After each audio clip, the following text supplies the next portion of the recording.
This is my prediction. It's a folded playing card with a paperclip on it, and I took this card from another deck of cards, actually about a day and a half ago. Took it out, folded it up from another deck, and put a paperclip on it. From this second deck, I'm going to have you select a playing card.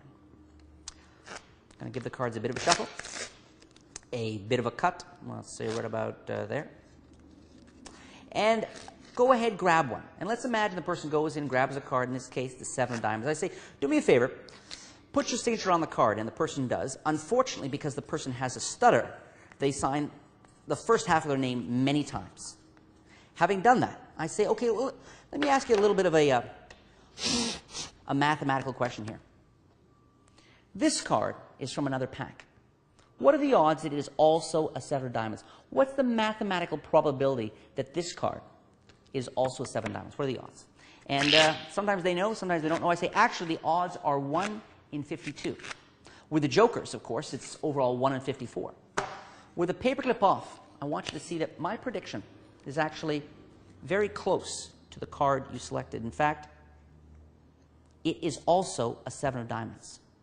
But what makes my prediction totally crazy is the fact that it's not just any 7 of diamonds. It's your 7 of diamonds. Which I think you'll agree makes no sense at all. Paperclipped begins as a very straightforward mental effect, a classic prediction. But it ends as a mind-bending magic effect.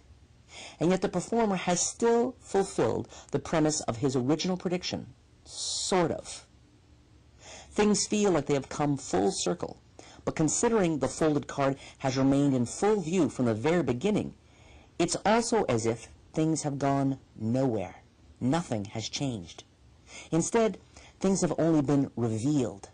So, the underlying sense of the experience being circular is not shattered, but deepened. From the start, the performer undeniably establishes that the selection and the prediction are 2 separate things. But at the end of the effect, that space-time distinction collapses. And yet, it all still feels like it makes sense. It's a paradox as lean and as sharp as a razor.